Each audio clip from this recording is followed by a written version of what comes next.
they say practice till you make perfect. No, it's like amateurs practice till they get it right. Professionals practice till they can't get it wrong.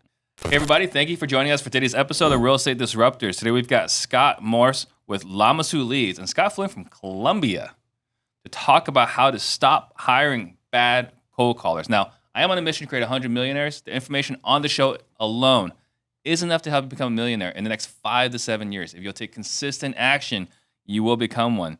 And we know that one of the fastest ways to become a millionaire is to get good at sales. So our sales community was launched just a couple of months ago, and the community members are already closing more deals. If you haven't checked it out, go to salesdisruptors.com to surround yourself with sales assassins from across the country. And this show is brought to you by our sister company, InvestorLift. Get access to over 2 million cash buyers across the country. Go to InvestorLift.com, put in Disruptors to get 10% off. And if you get value today, please hit that subscribe button. Don't keep us a secret. We want to help as many people as possible. You ready? I'm ready.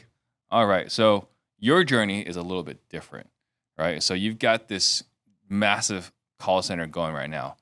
But let's go back to the beginning. Talk about what was it like? What was your life like before you before you went to business for yourself? Yeah. So one of the things I'm a big proponent of is how much sales can change your life. Mm-hmm. I had an opportunity to do very, very aggressive sales when I was 20 years old and getting into sales and choosing that as my occupation in lieu of going to college. Mm-hmm. And so it was such a blessing. I was working with my hands. I was installing like alarms in buildings. And I went to a sales track one day, a big monster sales track. I saw these kids like about our age now, but dressed in nice suits and fancy cars. And I was showing them how to use the alarm. And I finally turned to one kid and I was like, "Hey man, what do you guys do here?" He said, "Hey, we sell timeshare." Timeshare. And literally that day I went back to the boss. I quit the job. I said, "I'm going to go over there and do that." So once I realized that you could use language, you could communicate your way to success to become independently wealthy, I went down that path. How old were you? I was 20 years old. You're 20 years old. That's why you just said that. So you're 20 years old. You're installing alarms and all these other things. Was it like a conference center where like they're having an event? No, it was their sales floor, literally their Okay. sales floor. They were bringing in, I don't know, 50, 60 couples a day to pitch. Mm-hmm. And I'd never seen anything like that. I'd never been exposed to I didn't even really understand the fundamentals of truly aggressive sales. I didn't know anything about it. I just know that I saw a lot of kids who looked like me who had more money than me. And the only thing that they were doing is they were using their communication skills to be able to drive a result that they wanted. But yet I was the guy who was always instructed to teach people how to use the alarm system. So I was communicating too, but I was getting paid significantly less than these sales professionals over here. And they looked like they were having a better time anyways. Yeah. So just that day, that one day, thankfully I got the job to go install that security system. That's what changed my entire life path. What were you getting paid to install a security system? Gosh, I couldn't even tell you. It was so long ago. That was in 2001. So it would have been something very low hourly. Okay. And then you decided you're going to get into this timeshare thing. Yeah. Did you get the job? Oh, yeah. All right. Yeah. So they pretty much hire anybody. Yeah. So it wasn't really an application process. Really more was like, just fill out this paperwork. Yeah, fill out this paperwork. Are you hungry? Are you willing to shut up and listen? Mm-hmm. And I think they would have probably taken me no matter what, just because that's the type of thing. They have a high turnover. Oh, yeah. But most sales floors do. Mm-hmm. But there was a couple of people that saw something in me and really poured into me. And they mentored me. And it's just, those were the foundations of everything that's happened in my life since then, and sales. And then ultimately those led to other sales jobs and careers and leadership roles, et cetera, et cetera. But those fundamentals of just choosing, hey, I'm going to make sales my way out of this life that I have. I'm going to make mastering the art of communication something that benefits me and one day my future family. That's awesome. So talk to me about your very first sit at the timeshare. Oh, I did terrible. Do you remember it? I don't remember the very first, but I remember the very first few weeks of pain. It wasn't like I got right out of the gates and the very first person I talked to, they signed up. Yeah. I always tell my guys, you got to get the marbles out of your mouth. Mm-hmm. And so every time I have somebody that starts new with me, I know that there's a learning curve. But I remember one time they were offering this really cool incentive to my customers. Like the manager would always come over in timeshare. And so like the manager would come over and he would offer some cool incentives. And he was saying, hey, listen, I'm going to give you unlimited this and unlimited that. And he was really pouring it on. And at the table, I was like, oh my, this is the greatest thing. Oh my gosh, you got it. And I remember that got the sale. This was obviously, like week 2 or so. And then the manager comes to me afterwards. He was like, dude, great acting. Good job there. I was like, what do you mean? He was like, you don't know? He was like, no, everybody gets this.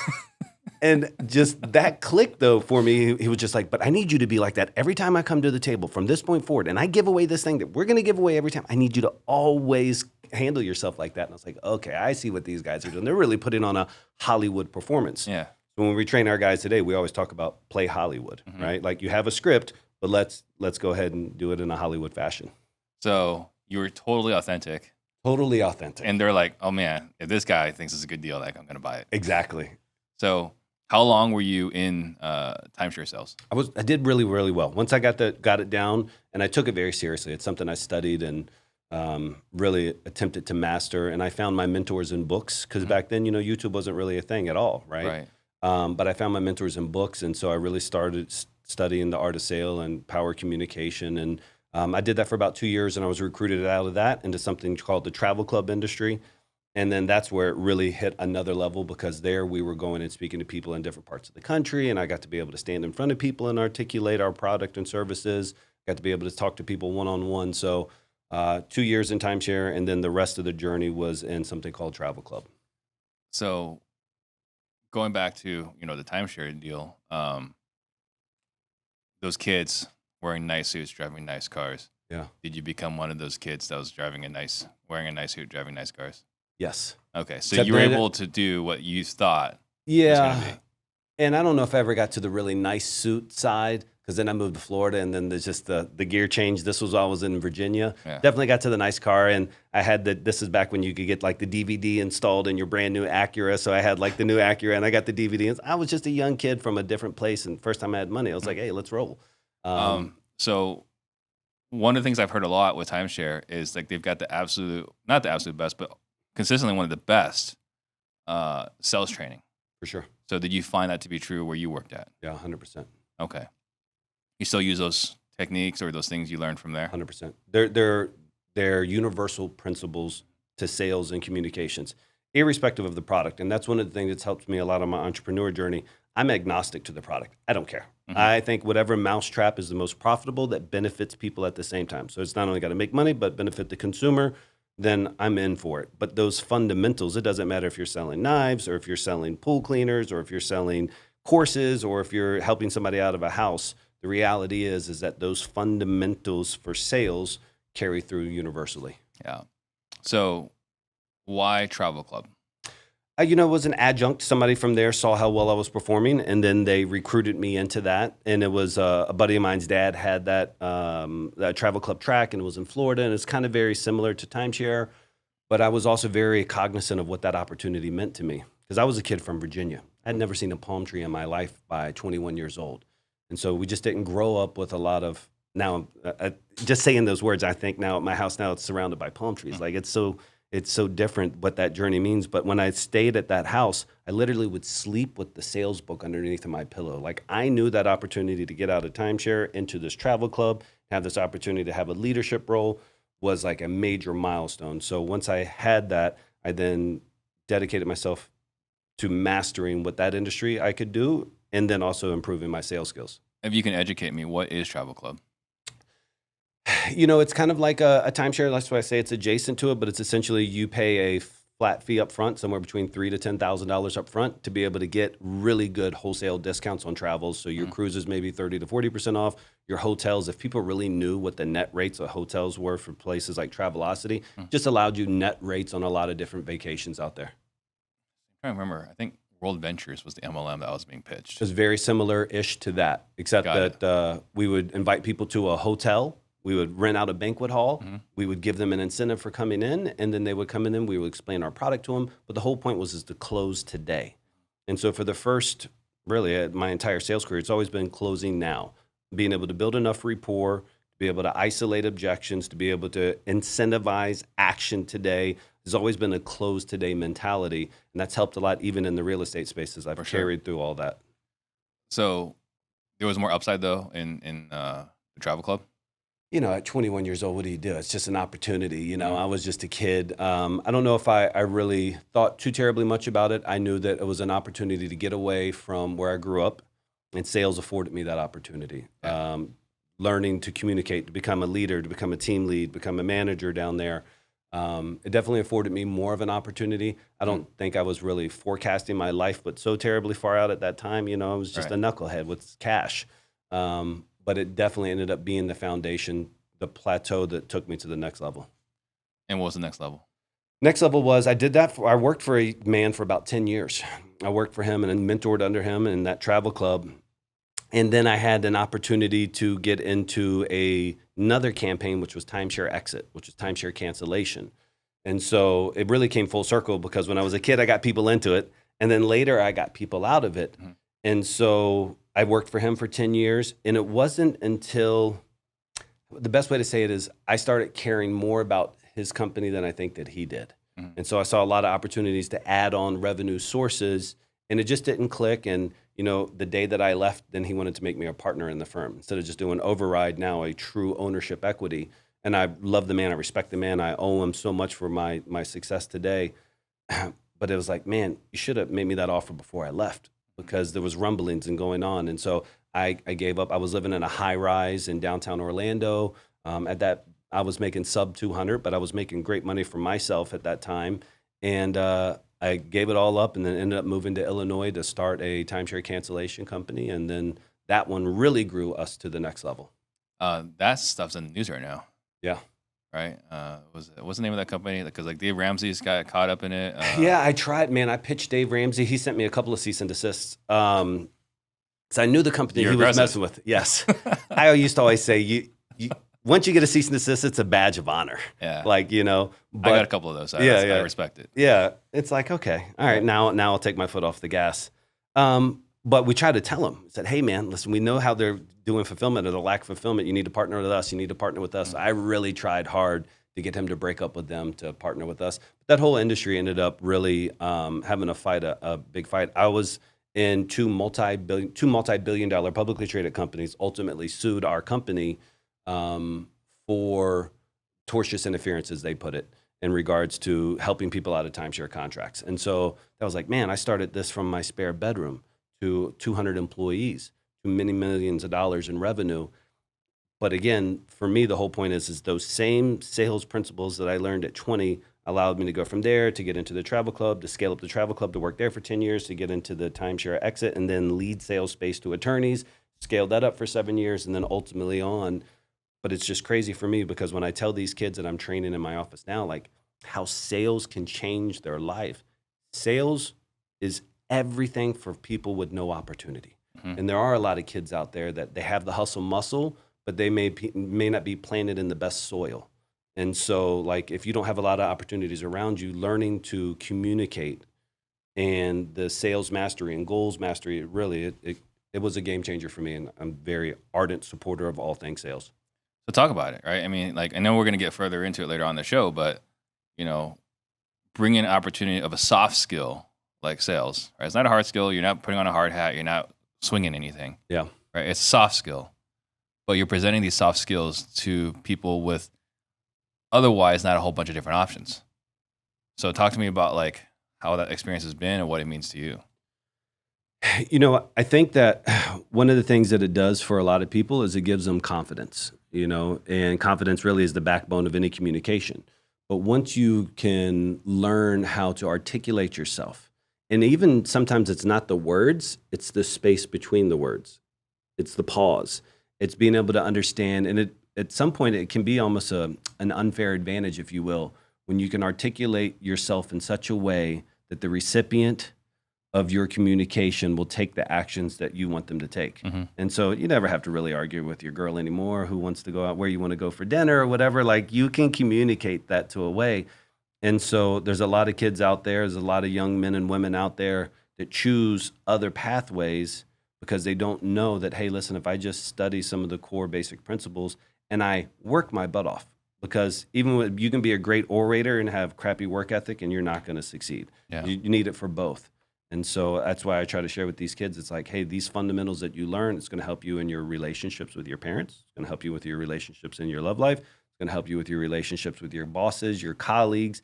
And then ultimately, if you decide to be an entrepreneur on your own, ultimately help you lead and be comfortable standing in front of 200 to 400 people and then communicating at scale. Yeah. Um, so when you see, these kids, you're talking about having success with it. Yeah. Like, what is that? How's that affecting you? It's something that's been a new concept for me lately is that my why has always been the last name Morse.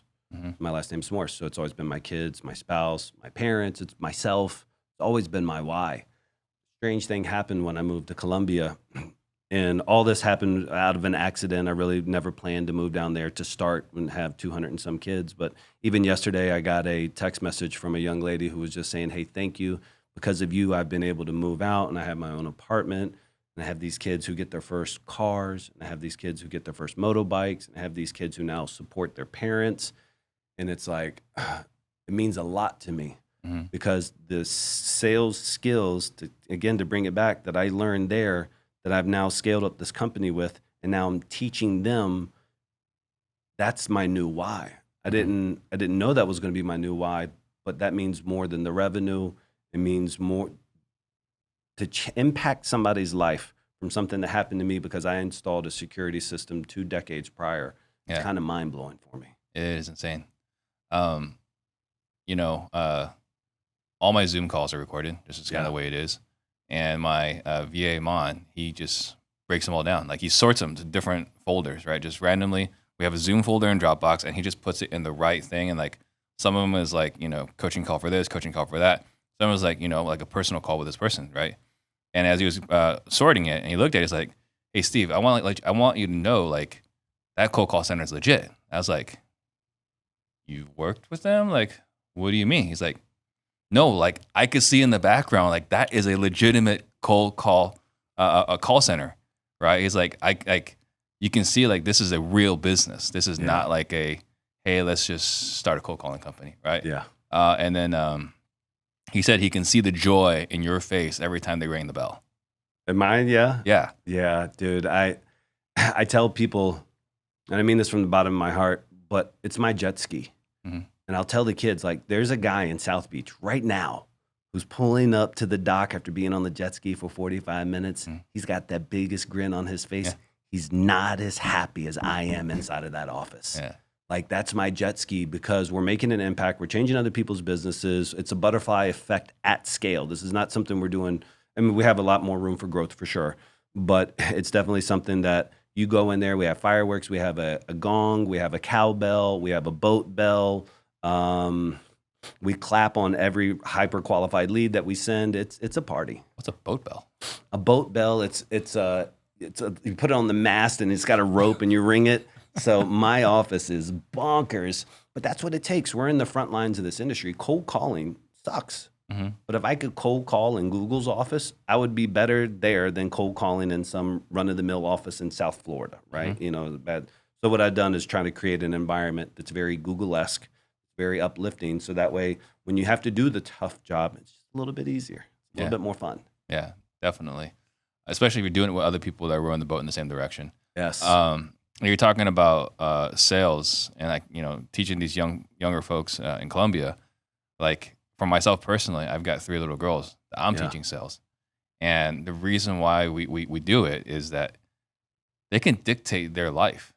They can choose how their life's going to go if they can master how to communicate effectively. It's just crazy like how important this skill is, and even like we have guys in our office. It's just funny that a couple of the guys are they moved. One bought a house, one moved an apartment, and they are negotiating like crazy on OfferUp. Yes. Right, and they're showing me these messages. Like it's fascinating. It's not only are they negotiating on OfferUp, right, getting these people down significantly, but like like Inception, where you go like next level. Yeah. So now they're using sales skills against salespeople. Mm-hmm. Right. So when they feel like the conversations or the negotiation is not going to work, they'll just hit them with I'll think about it. Yeah. And the sales guy knows. I'll think about it. Like this negotiation's over, and then they'll come down. Yeah, it's just crazy how next level these guys have gotten. It's something. The sales skills. So crazy is that when I'm doing it for business, I'm very, I think, lethal when it comes to negotiations or sales. However, when I'm going to buy something, I don't know what happens. I'm the easiest lay down. If I like something, I just I buy without any hesitation on something just because I don't know. I love the show. I love to be, as long as I'm not being victimized, I want to see it. I want to see them do the takeaway. I want to see them talk about scarcity. I want to see them, hey, it's today only. I just love it. Yeah. Oh, definitely. It's that it is an experience. And like, a comment made by my team member yesterday, because I'm back on the phones right now. Great. Our team's a little bit smaller. I'm back on the phones. He's like, you sound joyful on the phone. I was like, I sound joyful? It's like, yeah, like it can sound like you're like having like a fun time. I was like, Yeah. I mean, I am having a fun time. Yeah. Right. Because sales is now a game, right? It's like before, when that excitement you have when you sit down at the poker table, you got some, Yeah. you come in, you buy, and you get some chips, you start playing Yeah. poker. That's how I view sales now. Yeah. Great. Yeah. Okay. So at some point though, you got into high ticket closing. Yeah. So talk to me about high ticket closing. Yeah, high ticket closing for me, and I don't know what the true definition of high ticket is out there for the industry, but anytime you're taking thousands of dollars of credit cards in one clip, it's high ticket sales to some degree. And so we did that once we started selling leads to attorneys, because ultimately what ended up happening is in the timeshare space to leads to attorneys, and then ultimately into the REI space. But we just led our teams at being able to extract from customers anywhere between $4,000 to, I don't know, $20,000 or so, and majority of the time 1 day pitches. But once we were able to start doing that, to us, there's nothing more beautiful than swiping a credit card or getting credit card digits over the phone. I mean, 16 digits, read them from left to right, and then just getting those numbers. Or we actually used to have a check printing machine where they would give us the details, and then we could print the check right then and there on our desk. And that smell, there would be like this chrome type. It would just, you printing checks. So anyways, I loved it, but it's all the same stuff. It's just a matter of helping people. Truly, first off, you got to really be helping them. I think that if you pitch with conviction, really sales is that much easier. I've been blessed to be able to avoid anything where I wasn't able to be able to say it with conviction. Like, hey, listen, this will impact you. It's a win-win. It's got to be a win-win situation. But yeah, we've grown a lot in that. What were you selling at that time? So the leads to attorneys was the big part of the business. We were finding people we were hired by attorneys to find people who felt they were a victim of deceptive trade practices, deceptive sales practices, whatever. And again, adjacent to the timeshare exit industry. So I did that for about 7 years before I finally got into the real estate space. Yeah, and it's funny, right? To go from timeshare exit to deceptive sales practices. Yeah. Well, we knew it all. We could see it all. Yeah. And so that was one of the beautiful things. It's like, okay, I've been able to be in the industry close enough to be able to see the goods and the bads. And a lot of times you still have good products, but you have bad people. And a bad person a bad apple can really ruin the whole bushel. So I've just seen it all. I've met people who I wouldn't want on the phones selling some products just because they're so articulate. They really can talk people out of things. But you don't need to do that. You find a great product and a great person, you teach them the fundamentals, and you have a successful campaign. Yeah. So, talking about cold calling for attorneys, I've got, a couple of attorneys that I work with locally. And I say, hey, here's a person that needs your service. Can you reach out to them? They're like, no. Like, Yeah. what do you mean no? Like, we can't reach out to them. It's like, what's the problem? They're saying it's illegal or it's against the statutes. It's like, what the hell are you talking about? So talk to me about that. Yeah, so it's not that it's illegal. In most states, it's against the state bar. Yeah. And so the state bar doesn't apply to you. It only applies to people who are actual attorneys. Those are the ones who have to subscribe to the bar. There's a couple of different workarounds, if you will. I don't think any of them are technical workarounds. I think they're just in best practices when dealing with a referral source. But attorneys can't go and do cold outreach for the most part. What they can do is they can hire like case managers or leads managers, outside companies to vet and then pre-screen people, get them to a certain level of appetite where they are opting in to speak to an attorney. There's different ways to navigate that, but for the most part, most attorneys won't do anything themselves. Cold outreach, it has to be inbound only. So how did they hire you? How did we first hire? We called them on the phones. We just started calling saying, hey, listen, we have this great opportunity. We've heard about you guys being in the space. We'd like to become a marketing and referral partner. Because, attorneys can hire Google to run ads. And so they can hire us to also handle a certain part of their marketing arm as well, too. Gotcha. So that's what we did for a period of time. And we just made sure we did it in full compliance because, if somebody loses their law license, that's a big issue. Major issue. What are some of the craziest war stories you had before you got into real estate? We had a lot of crazy stories with helping consumers. I think the one that sticks out the most, unfortunately, is actually no, that was a sad one. One time we helped the congressman, one of the Congress ladies, excuse me, for the state of Florida. So she was a representative. She was a Congress lady for the state of Florida, and it's like I felt so good about that, because it's like, hold, wait a minute, and I was like, dude, we got to get her testimonial, and so we were able to get a testimonial from her, and so it was just a matter of like most people in any industry be like, oh Lord, we're helping a politician. This is kind of crazy. But what later happened, truly one of my craziest stories. So they're passing laws to try to put our industry out of business. And we're like, we got to stop this. Let's go find us a politician. They got their own lobbyist group. Let's go find a politician. So we're able to get in touch with somebody out of Tallahassee, one of the congressmen. He invites us to lunch in Miami, him and his whole crew. And it's myself and my business partners at the time. And we're like, hey, we got to stop this legislation. Now, I'm a kid from Virginia. I have no business sitting at round tables with politicians. Well, it cost us $50,000 just to be able to call the meeting. So we have a check in our hands, sit down at this big fancy seafood restaurant. And I just remember when my business partner, because we're awkward, what do we know about, they don't call it bribing, they say political contributions. What do we know about political contributions? And so he hands the check over to the congressman directly. And he's like, oh, I can't take it. And then he takes it real quick and he passes it to the other person. But I just remember that awkward moment where we passed $50,000 over to a politician. And I was just like, what has happened with my life? Like, how did it go from that alarm to now making $50,000 political contributions to stop a law to hurt? I said, okay, we've hit a different level here. This is different. This is different. And ultimately, we were able to get the law, prevent it from being passed, whether it was exactly us or not. But he promised us that day, don't worry, not going to make it through. Yeah. Crazy.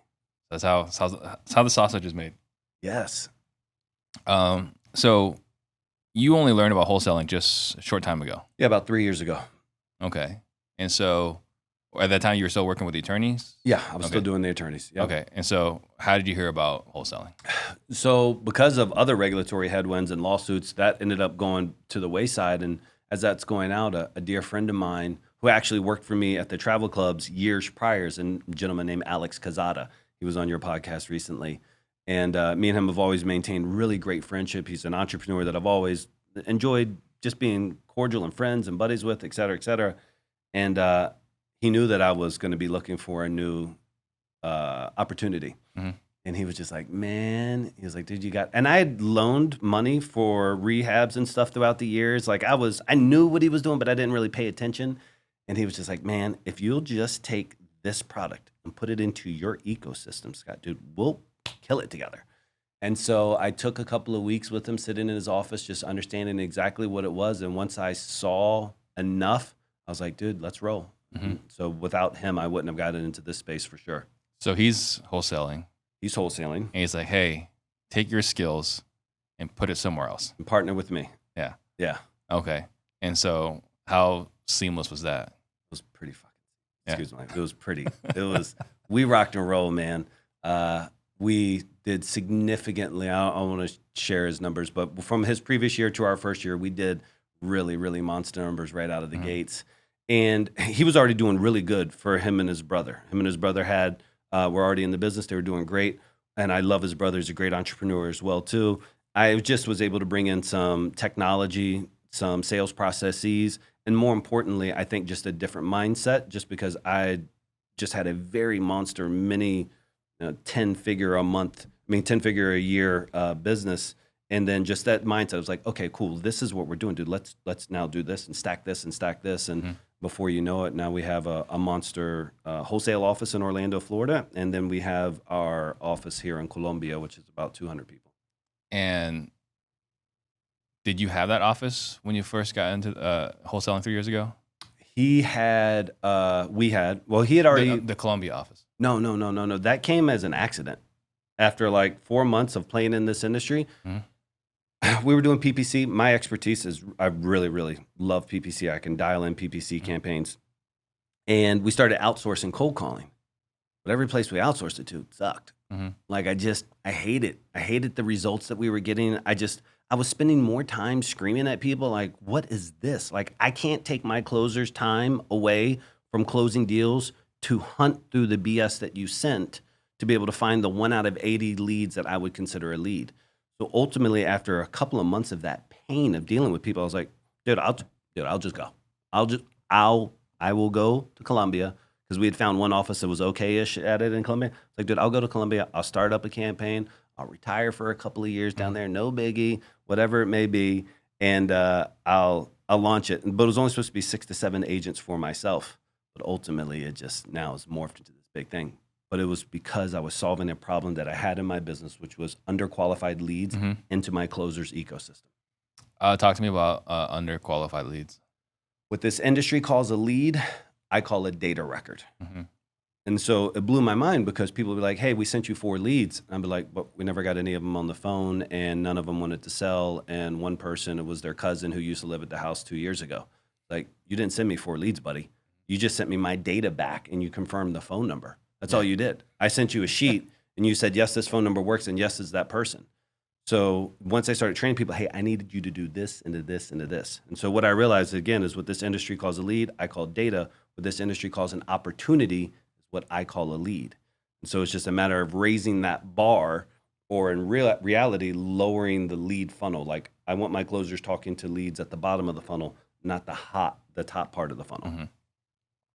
It's a humorous description of you just confirmed the phone number.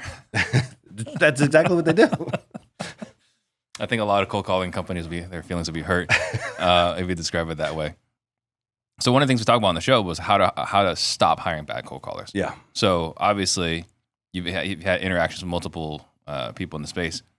What are you seeing people do a lot of when you say, or biggest mistakes when they're trying to hire a cold caller? I think there's a lot of mistakes that you can make as the person who's hiring them. But I don't think that's necessarily where the focus should go. I think the focus should go on the people that are providing the services. Mm-hmm.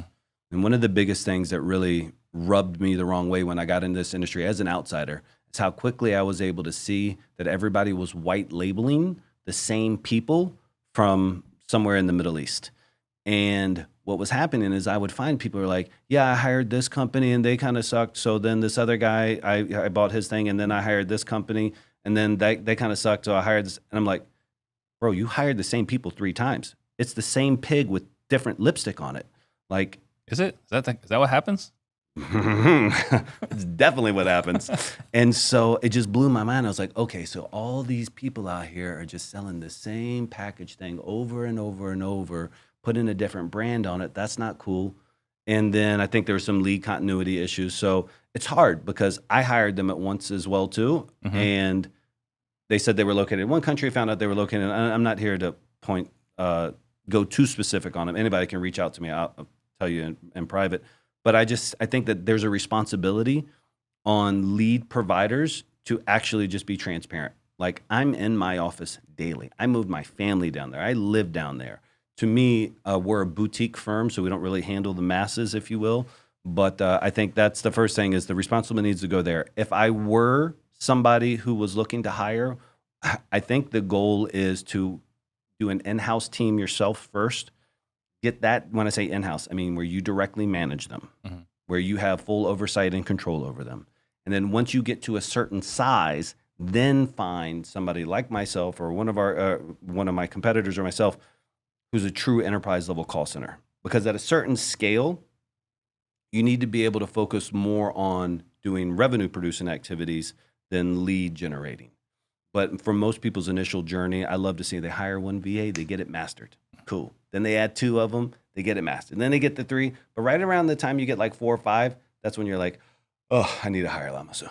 Mm-hmm. Because that's the time where it's now taking more of your time than it is beneficial. It's time to turn it over. Now you're managing people. Yes. What does enterprise level mean? So for me, it means an abundance of technology and training that doesn't exist anywhere else in the industry. So enterprise level, for everything from our tech stack to how we, without getting too technical, but how we swap outbound ANIs, how we're monitoring live spam likely, how we have our map pen feature where people can view their leads, how they're popping up on the map, how they're popping up by scores. We track file sources, skip sources, cohort sources. Like we just have this whole ecosystem there that's never been brought to this industry. I didn't know that. I just said, well, hey, I would need to know this. Like, okay, we called 10,000 numbers today and we got X amount of leads, but okay, what skip provider was that? Oh, how'd that compare to this other one? Are we running analytics on that? Okay, well, what about the data provider? Okay, are we running on that? What about the cohort? Like what percentage of those were motivated, owner occupied, absentee, pre-foreclosure? And are we looking at this on a grand scale? Most people don't have the opportunity to do that in their business. So we as the enterprise, we have the infrastructure to do it at the click of a mouse. And so that's when we say we bring enterprise level, we're bringing that to all of our affiliates out there. Yeah, and I think that's super key because that's something that we do internally, Exactly. right? It's like, okay, so here's a list of people to call, right? And then whether we're skip tracing it with this service or that service, we don't know. We have to audit periodically. Hey, you know, are we still liking this skip trace service, right? So I think there's that, and then you're saying cohort. So you're saying who's the occupant? Is that when we say cohort? So for me, cohort means, you know, what motivator sources are there. Mm-hmm. And so you'll have somebody who's like, hey, I'm dealing with a guy right now who just bought a list in Indianapolis, and his buy box is very narrow because he only wants to feed one particular hedge fund. Mm-hmm. And so his availability of motivators are very negligible. He's pretty much got all owner occupied. He doesn't have many pre-foreclosure options. He doesn't have many probate options. He doesn't have many divorce, water shut off. He's missing a lot of those cohorts because his search criteria is so small. And so for us, when we have a little bit more free room, we can say, hey, listen, for this campaign, he's going to need about 50,000 records every quarter. Okay, let's pull cash buyer density search. Let's see what type of motivators those houses were. Let's now look at our call center data. What's performing best in this region? Okay, this list is performing best in this region. And then we can advise somebody like, hey, out of 50,000 records, we would suggest you buy 25,000 of this, 12,000 of this, 8,000 of this, 3,000, blah, blah, blah. And so those different motivators are what we call cohorts in our business. So you guys are actively tracking this At scale. Okay. I think that somebody on Wall Street one day is going to catch wind and be like, I need what you guys got down there. Yeah. Well, definitely. I mean, if you're tracking that level of data, and that's the advantage of running a larger company is that if you're providing service to multiple people, you can kind of see what's working, what's not working. You know, it's like Jason Lewis, with Investor Machine. Yes. And I just love when I talk to him, he's like, oh yeah, that direct mail piece won't work in Phoenix. It'll work in Jacksonville, but it won't work in Phoenix. Like, how do you know this? Like, because we have clients in Jacksonville and Phoenix. Yeah. Right. So it's amazing once you have enough data, you can see like, okay, this will work over here. This will work over, or this will probably work over here. This will probably work over there. But we don't see this kind of stuff work in this particular region. Yeah. I definitely see it on cold calling to people who call me up with certain markets. And I'm like, buddy, that's going to be tough. Like, we just can see it on the calls to answer because cold calling is basic KPIs. It's like how many attempts to an answer, how many answers to a lead, how many leads to contract. Mm-hmm. And it's just like, and that in some markets, I can take that same amount of attempts and produce 15 leads. But in this market, it produces 3. Mm-hmm. And so there's just institutional knowledge. Like you said, when you're at the scale, we're doing about 1.8 to 2 million dials a week. Mm-hmm. A week out of our office. Yeah, $2 million is a lot. Thanks. So if you were in the Phoenix market, yeah, or you were advising someone in the Phoenix market, mm-hmm. Hey Scott, I want to get started in Phoenix. I would tell them to choose a different market. I don't know, man. What have you found in Phoenix? So here's what I found in Phoenix. I think that Phoenix is a great market if you are here locally in this market. Mm-hmm. Myself, Alex, my other business partners, some of my affiliates, we could choose to be in any market in the nation that we want to be in. We have the flexibility at 2 million dials to be. There's a reason why we're not in Phoenix. Mm-hmm. It's not that it's a bad market. It's not that you guys don't have beautiful spreads. But if I got to go running, I don't want to choose to run uphill. Mm-hmm. There's a lot of other markets with very, very nice spreads with less competition, less consumer education. And I think a lot of times your market has there is no blue ocean here. No, there's none. There's not a single person I can call who hasn't been called 7 times already this week. Mm-hmm. I sometimes like to call the markets where they've only been called 7 times this quarter. Yeah. And so there's a difference in there. Also, your median home price is high. And the higher the home price, we find that the higher the education level is. Mm-hmm. And it doesn't mean that they're less receptive to sell. It just means higher education level means less receptive to answer unknown numbers. So even though ours aren't spam likely, it's still an unknown number. This is not people in a community in which burner phones are prevalent, so therefore they always answer unknown numbers. And so what I would just say is that if you're here locally on the boots on the ground, great. I think that matters a lot. I've watched a lot of people try to come in from, let's say, Virginia into Arizona and Phoenix. You're going to get your teeth kicked in. Yeah, I don't know why anyone would ever do that. Cost per deal here is so high, and your cost per lead here is very, very high. Mm-hmm. Do I think that you can be successful cold calling? Sure. On any other marketing channel if you put enough effort behind it. But realistically, I don't like it for myself, and I don't like it for my clients because there's such a bevy, there's such a buffet of other beautiful markets if you're truly virtual as we are. So, I mean, if you were to pick another market right now, I don't want to blow up too many of my affiliates. I'll speak in generalities because I know the hottest markets in the nation. Yeah. Steve, I got 2 kids in the Northeast. In the Northeast, we'll just leave it there. It's not the biggest state. It's not the smallest state. Mm-hmm. But these kids are in like their mom's basement. I don't know if they're really in their mom's basement anymore. I think they were when they first started, but it's just 2 kids. Every time we Zoom with them, they're in the basement. They are printing money. Mm-hmm. Everybody's ignoring the Northeast. Yeah. The Northeast, there's some deals there. And I would stay out of Boston. You don't need to do the major cities, but there's states up there that are just amazing. We have guys, obviously, the Carolinas. Carolina is becoming like the new Arizona, if you will. Like everybody's flooded into the Carolinas, particularly North Carolina right now. It's still a great market.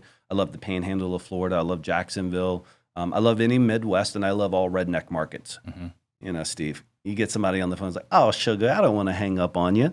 You're like, all right, let's stay in that market. That's a big difference between calling Little Rock, Arkansas than it is the Bronx. Mm-hmm. It's just 2 different people. Oh, yeah.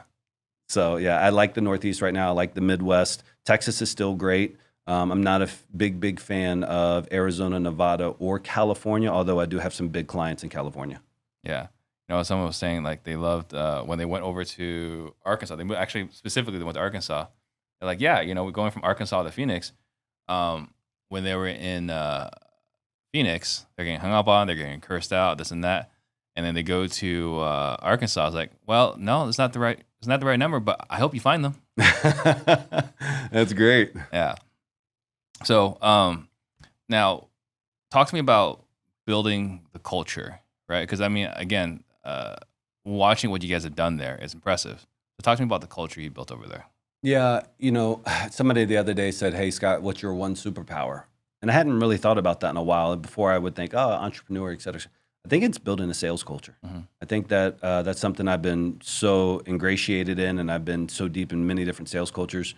I think that's something that I'd like to think that I do really well at.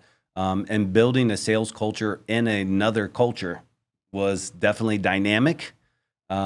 But I think everybody still wants the same thing. People want to be challenged. People want to see a reward for that challenge. People want to be held accountable. One of the things I always tell my team is people don't do what you expect, they do what you inspect. Mm-hmm. And so one of the things in our office is we've built a culture of oversight. Not oversight because I'm a helicopter boss, but oversight because there is another level to it. There's always an opportunity for refining yourselves. And when you're in a steel sharpened steel type of environment, and you're in an environment where the weak people don't want to stay in that environment. You know, like if you underproduce in my office, it's not that we're going to laugh you out of there, but you will feel so much pressure to want to be up there and have your name and clapping for you that you will either weed yourself out or you will adhere to our principles to be able to elevate yourself. So building a culture, it's been a great blessing there. Yeah. And I got exposed. I mean, I heard about you before, but I got exposed to you because, you know, you and I were both speaking in the same room at Collective Genius. Yeah. Right. So we had Travis on Eric's team, and then you, and then myself. And I'm watching this like, wow, like that's a real company. Thank you. Right. Like when you look at most call centers, most cold calling companies, they tend to be VAs and they tend to be like sporadic. Yeah. You know, it's like, you look at these spy movies, like they're cell sites, right? Like Mm-hmm. we're going to activate Yeah. the agents, right? They're all over the country or the world. Yeah. But you have like an actual location. So I really appreciate like the presentation you made because I could see how proud you are of the culture. One of the things that like, you know, I really appreciated was the soccer ball. Mm. So, you know, talk to me about the soccer ball. Yeah, and so there's probably 8 of them in my office. Every team lead has one, but we have a soccer ball, and on every little diamond of the soccer ball, there is a objection on there. And then so what we'll do is we'll just go up to everybody. We either stand in a circle. We'll sometimes come up to them while they're in the middle of one of their calls or between calls. We'll throw them the soccer ball. They'll catch it, and then boom, they have to read out whatever rebuttal is right there. And then they have to give that objection. So like, how did you get my number? I'm busy, not right now.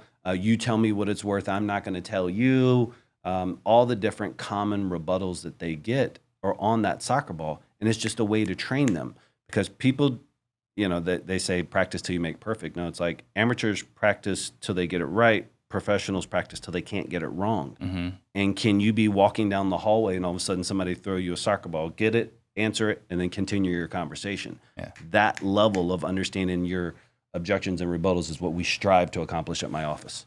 How are you training your people to be at that level of preparedness? So we have a whole university. Like we have, some of the video content, I really should promote it or show it a little bit more, but we have about 32, I think, actual desks, where the thing flips down and we have a professor or teacher that stands up in the front. But we spend 2 weeks on just real estate 101, full classroom style, digital learning, in-class learning, paper, test, everything. So we start with just 2 weeks of real estate. Then we go into 2 weeks of sales fundamentals. And then they go into a soft 30, only work in my campaigns. And if they can graduate from that 60 days, then they can go into general population out there with the rest of the phone assassins. Got it. Okay, so first 30 days, strictly training.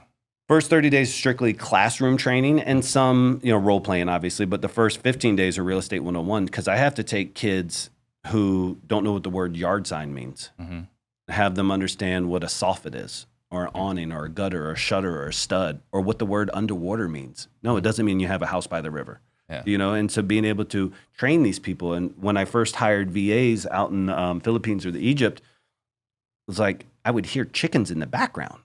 And it's like, what is this? I would listen to recordings. You would hear chicken in the background. And I remember one call I listened to from a VA where the guy was like, oh, it's down to the studs. And this girl had only heard the word stud, I assume, from like Hollywood movies, like a handsome man or something. And she was so thrown off. And she was like, what? There's studs? And just her struggling like stud means handsome man and not like stud as in it's down to the 2x4s. Mm-hmm. And so to make sure that our guys never do that, they spend a month in really classroom training before they can have the opportunity to even soft hit the phones. Yeah. The other thing too I liked in your demonstration was that whenever, even besides the soccer ball, right? Like there's other things that are said, and in you guys, is it intake? What do you guys call it? But whenever this is said, you just click on this, and then. Yeah. So one of the most awkward things in any conversation is lack of fluidity. Mm-hmm. And so we have what we call our word track built into our intake form. And so our word track, even if it's like, it has like seller personality types, right? It's like seller is talkative, seller is reluctant to speak. So like we can just click these buttons while we're in the word track to be able to provide our affiliates all these notes on the seller. So that way, when you get one of our leads, it's like our average intake call is like 14 to 17 minutes long. Mm-hmm. But the notes on top of that you get are so exhaustive. Now, if we were sitting there manually trying to, okay, ma'am, can you hold on 1 second? Seller is very reluctant. You wouldn't want that. So we've really built out our technology. So our word track is built into our form.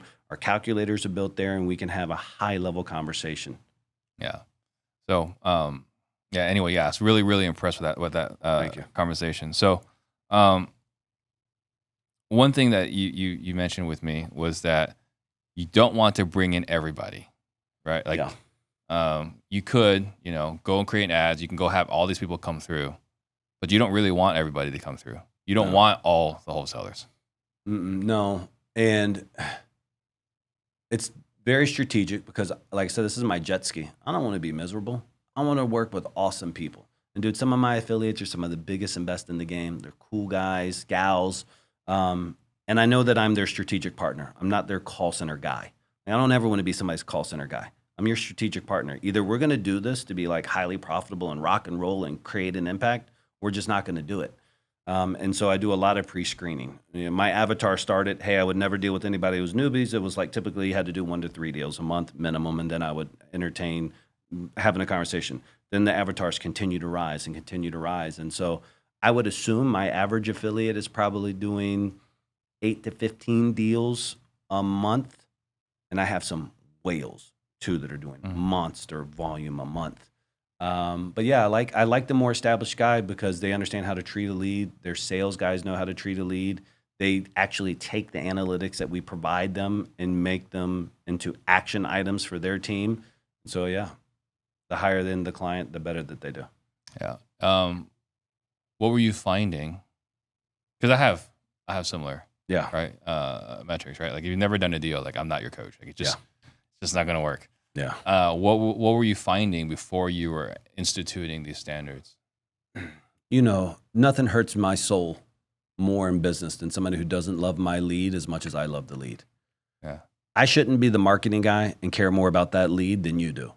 The moment that happens, I know we have a disconnect. Oh yeah, I called him twice on last Thursday. They didn't answer, so I sent a text, and I haven't called him since. I'm like, bro, what are you saying, bro? I'm like, you called this lead twice in 30 days, and you just gave up? No, I called him, and the husband said the wife wasn't home, so I just left my number and said the wife should ask the wife to call me back, and it's been 40 days. It's like, you ain't ever calling back. It's like, dude, I can't love this. I can't love the game more than you. And so what I found is the people that are already doing more volume, they just take it more seriously. They're not hobbyists. They're entrepreneurs.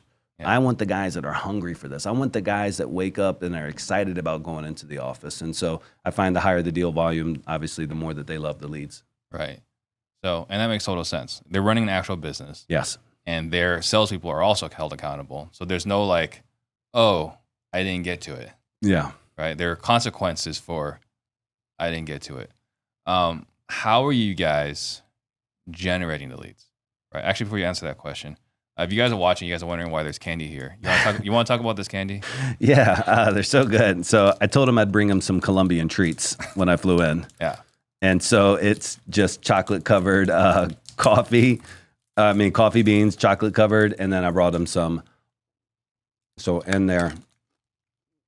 So it was just all kinds of guys. If you've never been to Colombia, it's one of the most gorgeous countries. Obviously, the coffee's amazing. The people are amazing.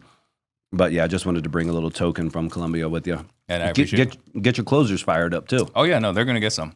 Yeah, I brought some stuff to share. I was like, I don't really need to share. It's like, they'll get them hyped up. All right, we'll share. Yeah. All right, they'll be more productive. We'll share it with them. Don't give it to the kids. Yeah.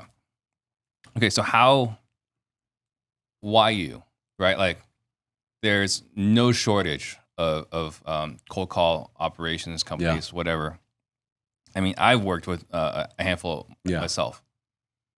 Why should I go with Lamassu versus anybody else? Yeah, I think there's definitely no shortage of VAs and VA companies. The industry's got plenty of them. I'm not really sure there's another cold call company like anywhere in our stratosphere. We're true. Everybody works in-house, 200 people in-house. If you haven't seen Instagram at Lamassu Leads or lamassuleads.com, you can see a lot more behind the scenes. But I couldn't replicate the culture that we have down there if I wasn't there leading the ship and we hadn't built it all under one roof. And so I think the main reason is that I'm also in this space. And so I wouldn't send you, if you were my client, a lead I wouldn't send myself. So I'm not just doing hourly arbitrage. That's it's the bane to me of this industry is that most people are just, hey, I found this guy for $4, I'm gonna sell him to you for $6. There you go. Welcome to my VA company. Like, come on, bro. Like, let's have some accountability here. So I'm in this space and I know what a quality lead is. I know what it takes to generate a deal. I understand the conversations need to happen. I understand it needs to happen pre and post the lead being generated. And so I think somebody hires us if they're tired of worrying about that and they have lack of consistency.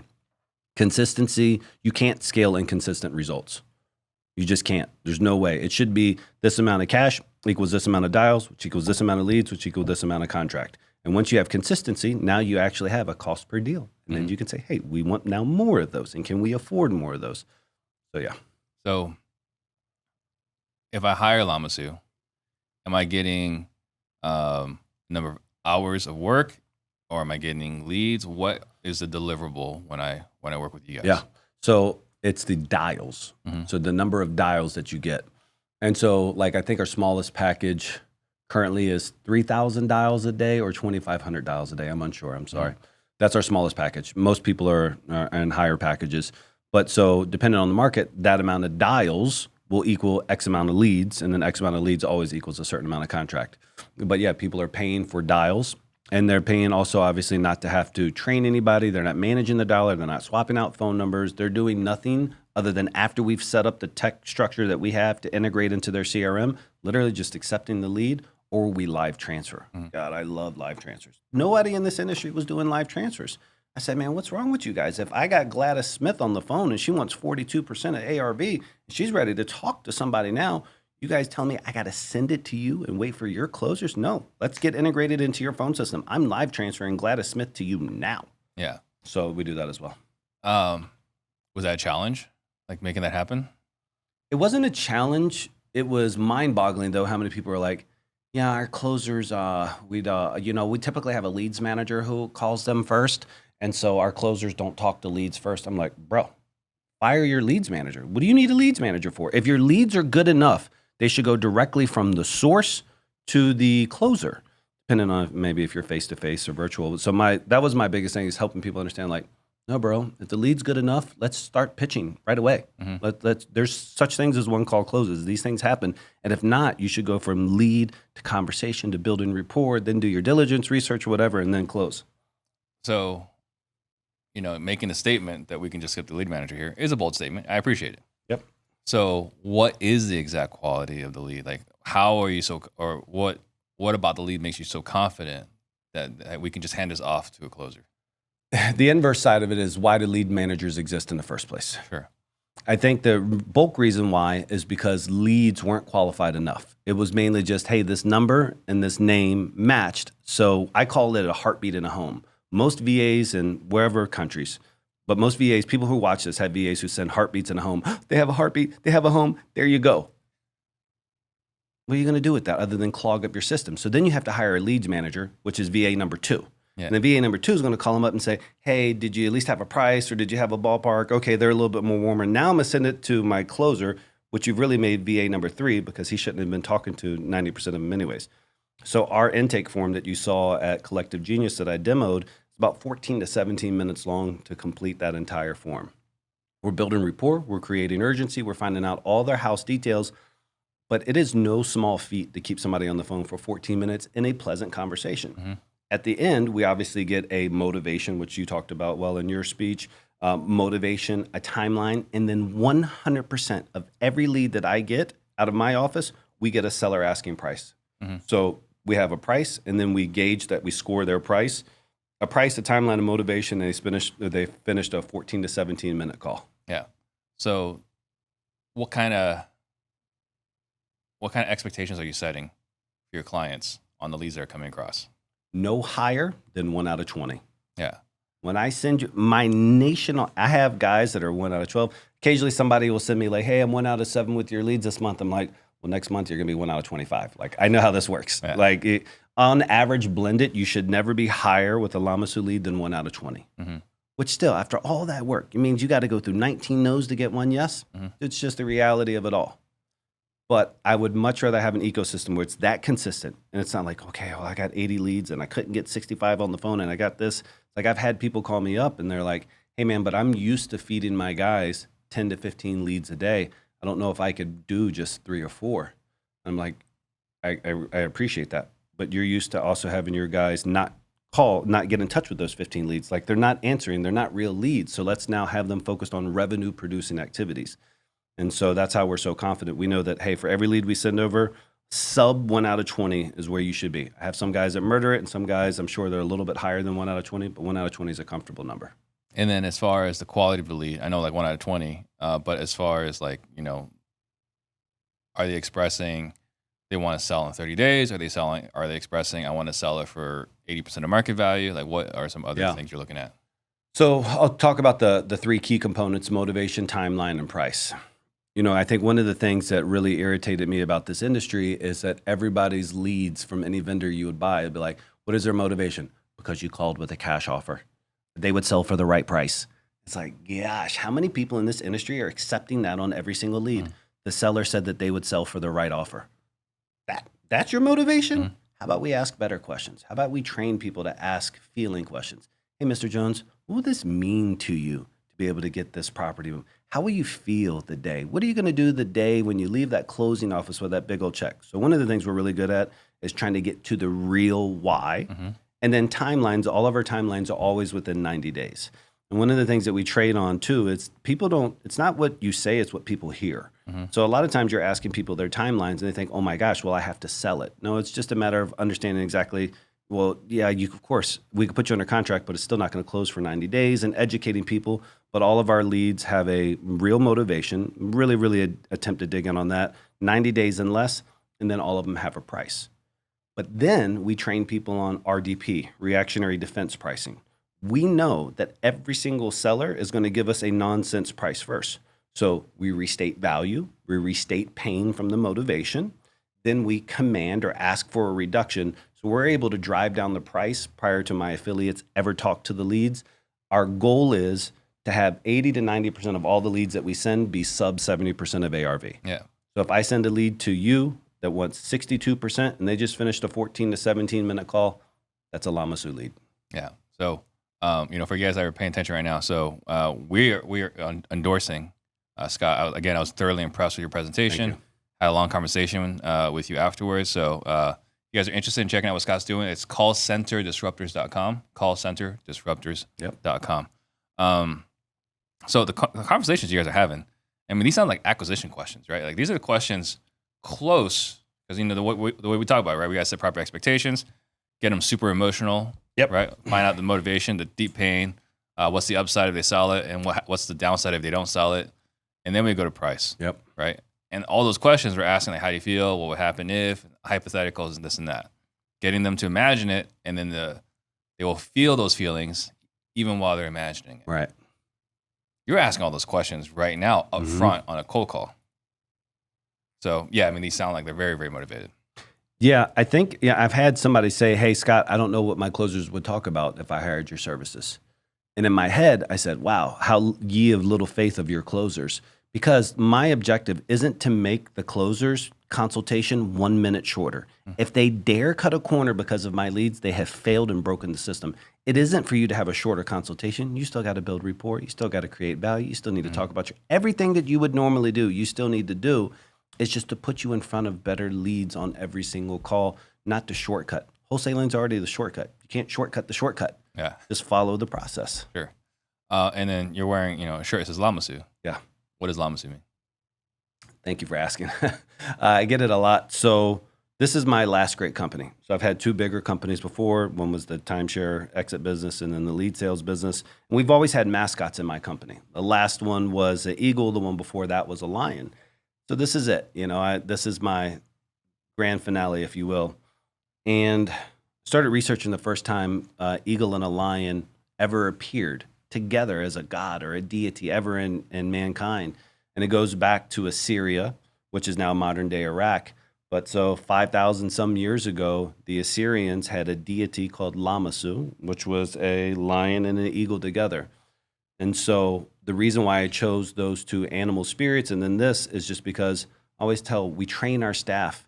We're not hyenas, we're lions. We're not scavengers. We're not laughing. We're out there and we eat what we kill. So we're lions and not hyenas. We're eagles. We're not ducks. We're not waiting for breadcrumbs. We're not flying low. We're soaring high. And so for us, every one of my guys know, hey, listen, we have the spirit of a lion, we have the spirit of an eagle. These two things mean something. This is a protector spirit. And so we created Lamassu Media with that intention. I like it. What were some of the biggest victories you've experienced in this journey? In the real estate space? In your entrepreneurial journey, sales and entrepreneurial journey? It's very easy. Because of sales. Maybe 6 years ago, 7 years ago, Christmas morning over Zoom, my parents, myself, my wife, my parents were on Zoom in Virginia, and we were here in Fort Lauderdale, Florida. And they got a big box, and they opened it up. Inside of it was a small box. And then inside of that small box was one of those hide-a-key boxes. And inside of that hide-a-key was a blank key. And underneath of that blank key was a check pre-written out for a significant amount of money and I bought my parents their first house. I mean, I didn't buy their first house, but I was able to buy my parents a house for Christmas. Ended up being a very big game changer for the family and so forth. And so, yeah, man, being able to buy my parents a house. Yeah. And I've bought myself a lot of cool stuff, but nothing's been better than buying my parents a house, man. That's awesome. And we actually see it quite a bit, with our sales guys that we interview and this and that. It's like, what's your big hairy goal? Like why are you here? Why do you want to work here? What's important to you? Like what would be a meaningful accomplishment or whatever, just different variations of the same question. Yeah. And here and there we hear like, well, I'm buying my parents a house. Yeah. Right. So I think it's super, inspirational. So talk to me, like, what was it like when you were able to give your parents a house? So seeing your dad, who's a big manly, my dad's 6'3", big dude. He ain't playing around. He's not the type of guy that you expect to crumble. But boy, watching them cry that morning was it was deep and meant a lot too. And it was all the hard work that you put into this, because I grind my face off. I don't know how many other entrepreneurs I know that grind harder than me.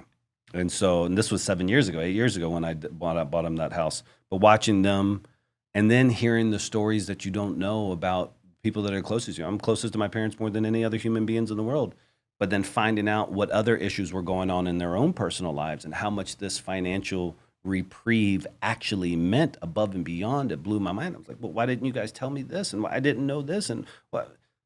But it just opened up so much. And so watching them be emotional and then feel that relief that they had, it was cool, man. Because it's like they busted their butt for me. Dude, I remember as a kid all the sacrifices that they made. So to be able to reward them in just that little way, it meant the world to me. That's awesome. One thing we talk about, we open the show with is, we believe the fastest way to become a millionaire is to get really good at sales. Yeah. So you obviously have had a unique experience. Talk to me, your perspective on that message.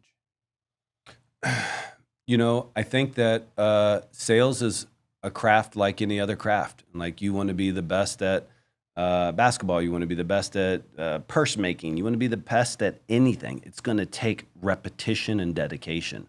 And so I buy my guys sales books all the time, but what's the point of buying a sales book if you don't read it and if you don't put it into action? As a youth, we used to call it scripting. Me and my buddies would get together and we would cook out, but we would literally just practice objections and rebuttals. Like we knew that this was our opportunity out of this life. And so I think that to get good in sales, you have to do it. You consume and then execute, consume and execute. And it's really changed my life. Yeah. I mean, that's one of the things that the message that or what we're hanging our hat on is that sales is the only way you can make more money without spending more money. Amen. Right? Like you've got the leads, you've got, or I guess put another way, right? Like most operators have got their marketing dialed in one way or another. It's pretty close, Yep. right? Like it's not like one guy is significantly better at marketing. Like these are slight edges Yes. in marketing, right? Operations, pretty slight edge now because you look at in Collective Genius, you got some massive, massive operators.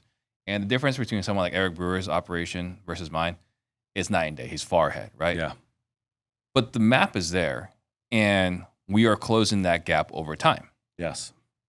So then if operations is a gap that can be closed, or at least closer, and marketing is a gap that can be closed, probably the easiest gap to close, then the difference between a good sales team and a bad sales team is the sales people. Yeah. So, I mean, how do you feel about that? If I were to give any newbie advice in this industry, I'll tell you why in a second, but it takes time to take homes. Mm-hmm. And too many people want to go fast through this. This is these people's biggest assets that they have for the most part. This house is the biggest financial decision that they'll ever make, and they made it twice, when they bought it and now when they sell it to you. And I see so many people that want to just slam through the consultation. I know when I first got into this industry, there was a guy who was pitching the 7-minute and less offers. My God, he did so much damage to this industry. So much damage to this industry by that being the concept that he was teaching. Wow. Because it takes time. You want to build rapport. You want these people to choose you and then to understand why they should choose you. And so I think for the lack of sales oversight, understanding people's KPIs, but also it's a lot of the blind leading the blind. Mm-hmm. It's also the reason why I love people who have hired other cold calling companies first, because now they can appreciate ours. Right. Like if you're just a big baller, you spent all this money on TV and all of a sudden you come over to us and we're your first cold calling company, it's going to hit different. Mm-hmm. But if you've struggled the past couple of years and you're like, oh my God, you come over here, we're the best of the best. So my issue is that I have a lot of people in this industry, I think, who they themselves as the CEO or the sales leaders have never really taken the time to buy the courses, to study the courses, to do the same things by following in guys like your shadows, to learn sales and then teach it. Every CEO should be able to pick up the phone and close the deal themselves. Yeah. If you're an owner operator in this business and you can't pick up the phone and close the deal yourself, I think you're going to have a problem. Right. No, I think absolutely that's true. I mean, how can you teach or inspect Yes, what you can't do yourself? exactly. What is your why? I know you touched on it a moment ago, but what is your why? You know, personal, professional, I have a couple of them. I think my overarching right now is what type of impact I can make on the youth that surrounded me. So whether it's in Colombia or my family, whether it's, one day when I come back to the States, but I'm blessed enough that if I don't want to work, I don't have to. I'm blessed enough that if I wanted to walk away from the industry, I can. But I get up and push myself every day to lead by example because I want these kids to see what's possible. Like, and I'm not the shining example of everything, right? But there's a lot of what I love telling the kids is, who in here thinks they need more money, they need money more than I do? Who in here thinks that they need a car more than I do? Who in blah, blah, blah. Who in here? So then why am I the hungriest guy in a room full of two? Why is the guy with the most money the hungriest person in this room? And I say that with love because I'm pushing myself the way I want them to push themselves. Because if they can push themselves in my shadow and beyond, then they'll have everything that they want out of life. And I truly believe, and this is an adage for mine from way back, if you help enough people get what they want out of life, you can get everything that you want out of life. So I'm helping as many of these kids, I hope, get everything that they want out of life by being a good example, by sacrificing and dedicating for them. So that way they're inspired to do it for themselves and for their family and their kids. Why is that important? For them to accomplish that, dude, this is personal kind of thoughts that I've always, but in 2 generations, 3 generations, who am I? And my own great grandkids will probably never know my name. Yeah. And so to be able to have this type of like ripple effect in the pond of life right now by helping so many kids' lives, it wasn't my original objective. It's always been kind of selfish. It's just myself, my family, et cetera, et cetera. But now seeing the impact that I can have here, and it's just by sharing my story, and it's just by leading by example. It's fairly easy, and it's a challenge that I want. I want to see how many kids, I love what you said, is create as many millionaires as you guys are creating. And I don't know how many, I know I've made a couple of guys millionaires, but I don't know how many of these kids will ultimately become millionaires, but I'm confident that all of them will improve their life because I was in their life. And like, that's what's going to matter. I take screenshots of all these beautiful messages these kids send me. And I know one day, God bless me, I'm able to exit life the way I want to. And I know that, but I'll just go through that phone and that folder and I'll just read all these messages of all these kids' lives that I've impacted. It means a lot to me. Yeah. And I like what you said, you don't need it. You can stop today, right? Like when I first got started, I got started for greed, right? I'm not going to sugarcoat it. I got started for greed. And then the first time you make an impact on another human being, that's addicting. Yeah. Right? Like you want to do more of that. That's way more fulfilling than dollars. Yeah. And then the other thing too, we haven't really talked about this very much on the show. Actually, we haven't talked about it at all. So you wouldn't even know about this if you guys didn't watch the show with Alex Quezada. Yeah. You have real estate. You have businesses. You don't need this. Yeah. At all. So when you come on here and you're talking about Lamassu, you're talking about cold call center and all these different services being like a provider, a partner, a strategic partner for another operator, you actually don't even need the business. Right. You already have. I mean, how much real estate do you have? I literally asked him I have to go to Alex all the time and ask him because we just locked up another self-storage facility yesterday. I don't know. We're south of 20 right now, but we have a lot of self-storage facilities. We have a lot of multifamilies. We're very, very blessed. We did 84 wholesale transactions. We put under contract in the last 60 days. Plus, we have our monster call center. We have a little data company. Like, we have all these things going on. So, also, revenue is a driver, right? I like money, right? Right. But it's not the why. But I love all these other things because I've been blessed to be able to execute on them. And right. And like, I want to improve my life. And I want these kids to see, like, yo, this one guy's doing all that shit. If I just do 1/20th of that, I'll rock and roll. Yeah, but it just goes back to the why, though, right? Like the reason why it's so important. You want to, help all these younger Colombians. Yeah. Because you actually don't have to do it. Yeah. Right. That's the proof. This is your why. You don't have to do. You already have all these self-storage units. You already have multifamily. You already wholesale actively. Not you doing it. Alex is running that side, but you have a wholesaling business. Yeah. So I just want to kind of like, add additional context here because we didn't really talk about your real estate portfolio. We've just been talking about the call center and sales. And all this happened within the past 3 years too. And so I think that's what people have to understand. I would love if I could talk to like every kid at a car dealership, right? Or something. There's really good sales guys out there that don't know wholesaling and the REI space really even exist. There's great guys in timeshare, there's great guys in solar, there's great guys and gals in all these really. And if they just, that light bulb click like, oh, wait a minute. So I can build a portfolio for myself and I can do this, and this, and this. And it's easier and I got to work less hours and I don't have to stand in the rain on the car lot. And it's like, I can do this virtually from anywhere in the world. Like, we're closing significant transactions from a different continent. You can do this anywhere in the world that you want. It's the best game ever. Yeah, I 100% agree. So then what is your biggest struggle right now? Leaders create leaders. And so my biggest task, I don't know if it's struggle, but my biggest task is to scale intelligently and do that by creating the next level, the next generation of me, if you will. Mm-hmm. We have a 12,000 square foot facility right now. It's completely stacked. I mean, stacked. We just installed the last 18 cubicles that can even fit in there. So it's 12,000 square feet completely knocked out now. We have a demand for our services to go into another 12,000 square foot on the floor below us.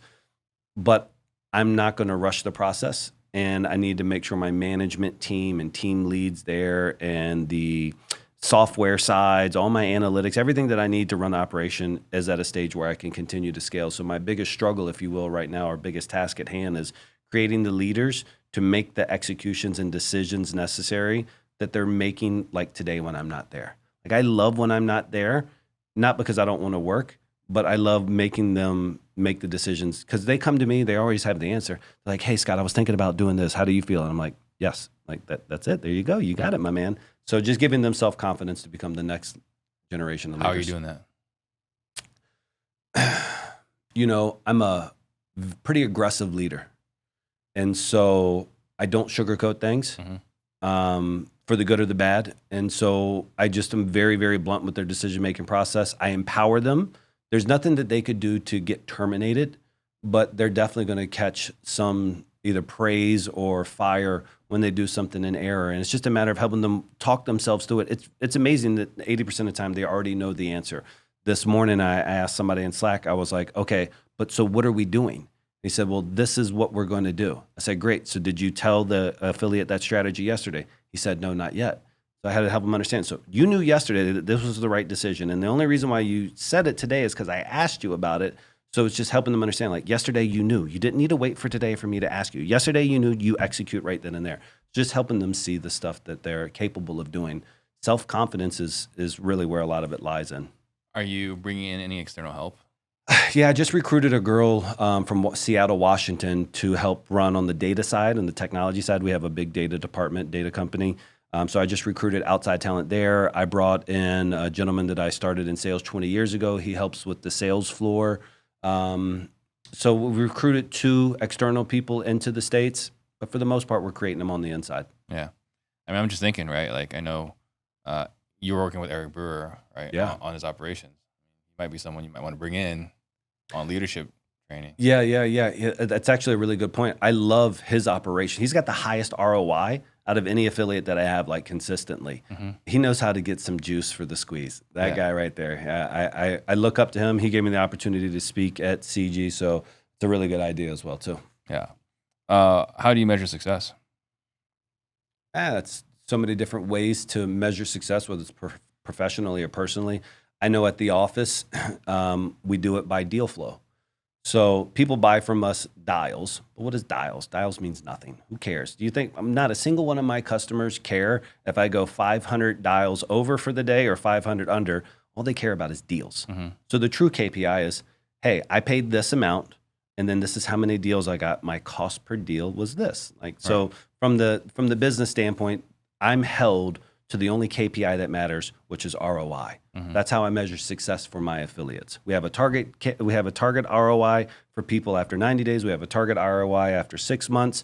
Like, this is our target for our affiliates. Personally, it's those thank yous. You know, that's what matters the most to me. Not the thank yous from the affiliates, but the thank yous from the employees. Thank you from the affiliate. I met some really great people now I consider friends that are affiliates.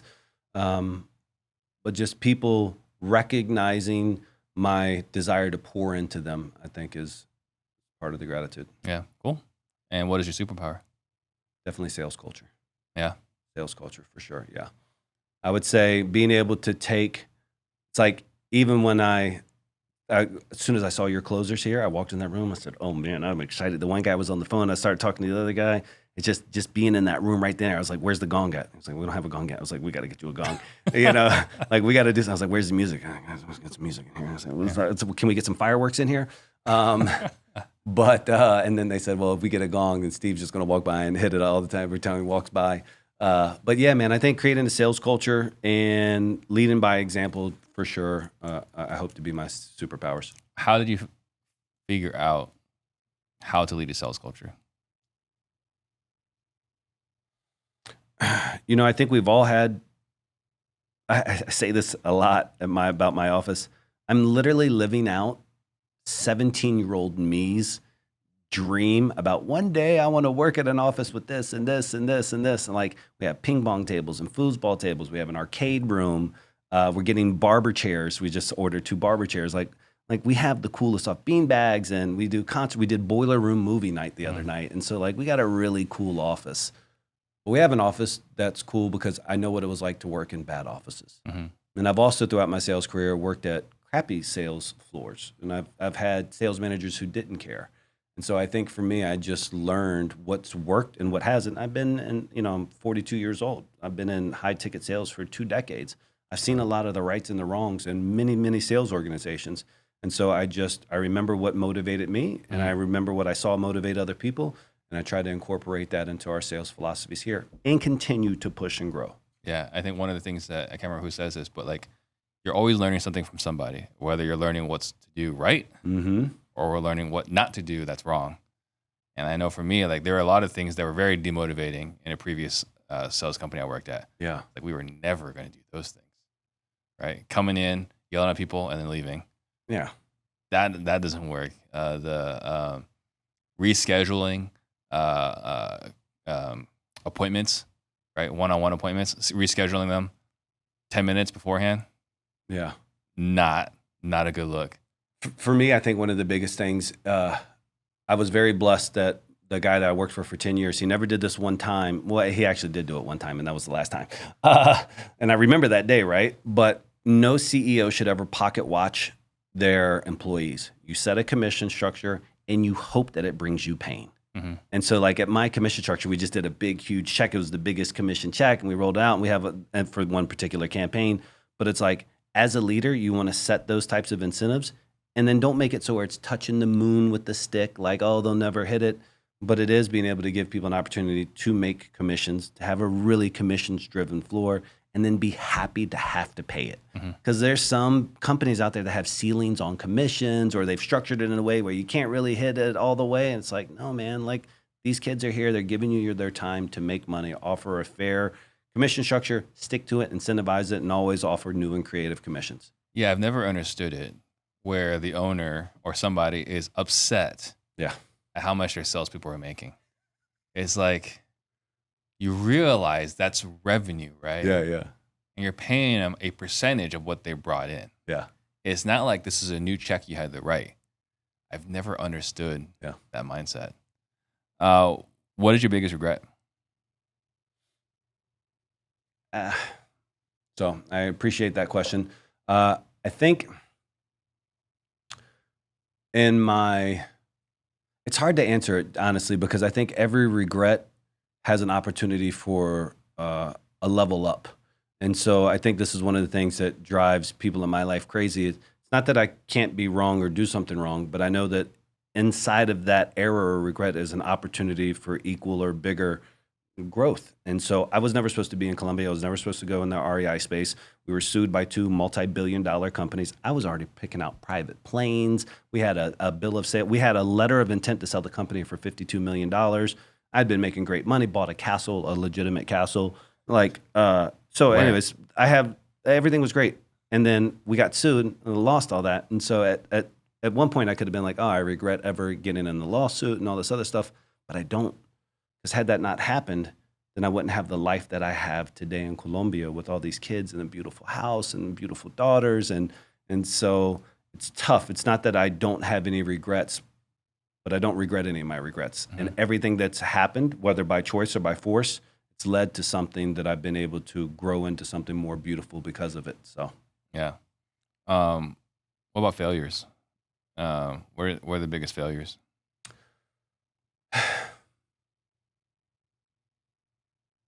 You know, as a aggressive Steve Jobs mindset type of person, as a young man, I have my mother of my 2 kids, who at that time was my wife.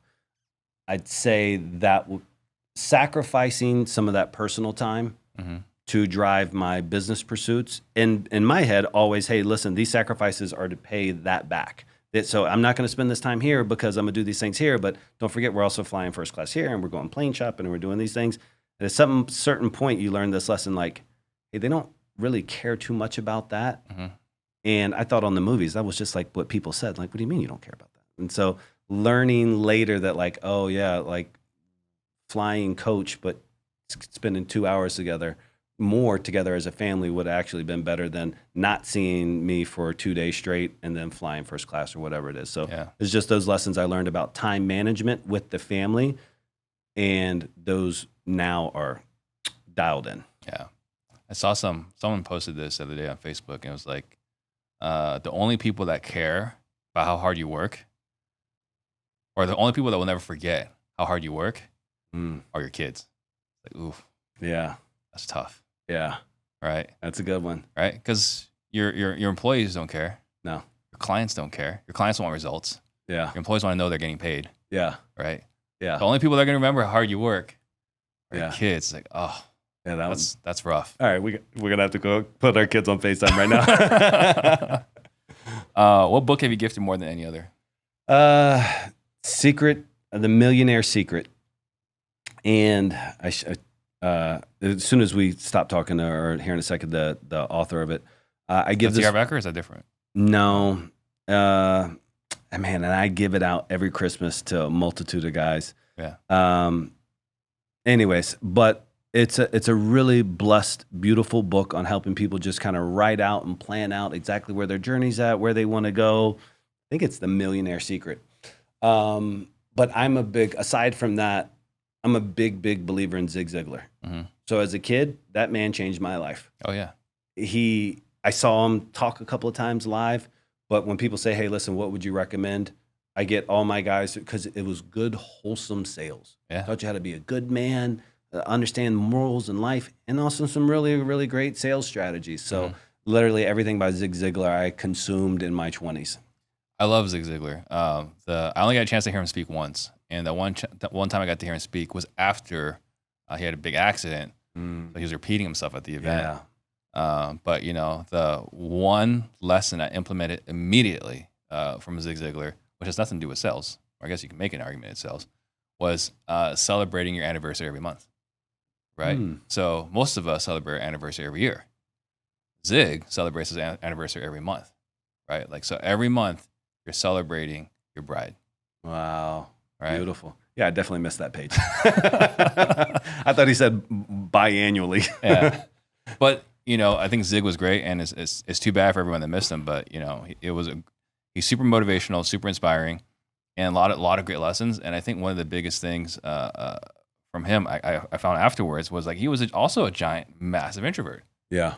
right? Like he wasn't like this big extrovert, but he's like traveling the country. He's speaking on stage for all these people, sharing these awesome lessons. And he was obviously very well compensated for all that. Yeah, it's one of the things I tell kids because people always say, hey, you're the equivalent of your 5 closest friends. Mm-hmm. Well, there was a definite stage in my life where I looked around. When I first heard that quote, I looked around at the 5 people around me and said, oh man, I'm in trouble. Yeah. Like, I don't know 5 people I want to be the equivalent of. Like, I just wasn't surrounded. But I found those 5 people in books. Mm-hmm. And when I made that discipline, and this would have been when I was like 20, 21, 22, okay, I'm going to find those 5 people I want to be like in books. It's Zig Ziglar, Tom Hopkins, Tony Robbins, all the books that were big in that era. But that's what I tell kids today. And like, I had a young lady come to me the other day. She said, hey, listen, I've cleaned up a lot of my life. I don't drink. I don't do anything else now. She was like, and I kind of feel lonely. And so she was talking about the pains of that. And so that's when I essentially re-talked about this story. It's like, I had to cut some people off as well too. And I found that bridge until my life caught up and I was surrounded with other people. But I found that in books and just being able to get to know those people. Like there was a time where I knew every single thing about Zig Ziglar and, because he was my friend that I met through that book. And so I just encourage anybody out there who's struggling to surround themselves with people. You can find them out there. And I personally like the old school book because I find that when I'm watching it on my phone or listening to it, I'm also doing multitudes of other things. But taking a Sharpie and a book and forcing yourself to discipline for a read can change your life. Yeah. And I think, kind of, you touched on it, is this part where we leave people behind. And I know that it's a struggle. I've mentored so many younger people, right, where they kind of start getting success and they realize, oh, if I want more success, that means I actually have to go work out. I have to eat better. I have to drink less. I have to have a workout regimen, sleeping regimen, all these other things. Yeah. And personal development, time for personal development. And the natural byproduct of that is that most of your friends aren't following you on this journey. Yeah. And it's tough. So a good litmus test I had as a kid, and you go to my house today, I'm blessed to have a very, very beautiful house.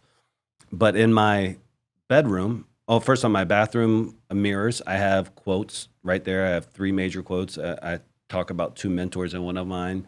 Nobody's built like you. You design yourself. That's the top one right there. But I have these 3 quotes. But then you go into my master bedroom, and then you'll see like a whole window of I am statements, 8 powerful prayers, and then all my 2023 goals. I mean, different colors, huge. And this is a very, very nice house. And you see like almost graffiti on the glass.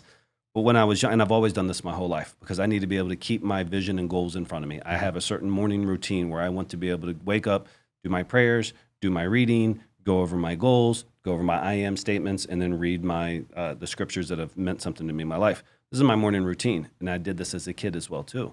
But one of the things is if I would ever bring a friend, or let's just say a lady, a new girl or somebody over to the house, and they would see that on my wall or my mirror, and they would say something negative.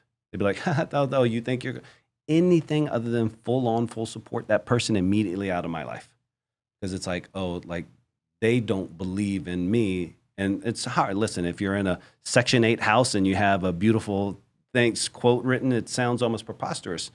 But I need you, if you're in my life, to support that. I need you to believe that, yes, I can have that private plane, or yes, I can have this, and yes, I can have that. And so it was always a good litmus test to get the people out of my life. That's a great point. So we've talked about sales books. So we've talked about books. We also talked about sales books. So we might as well talk about, like, what are your favorite sales books? Yeah. So we give everybody The Way of the Wolf at our office. So that's a big one. It's anything Jordan Belfort. I'm a big believer in the straight line technique for sure. These are more modern books that I'm going to talk about now. But I believe in the straight line sales technique. I think it has the core fundamentals are absolutely correct.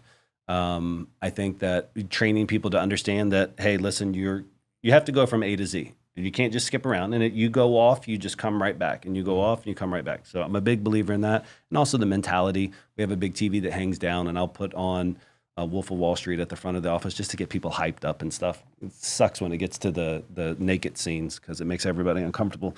But we do that, and then the other big one is and I'm so sorry, I'm blanking on his name, but the gentleman with the FBI, Chris Voss? Yeah, the Chris Voss book. That's another great one that I really, really enjoyed from the current generation.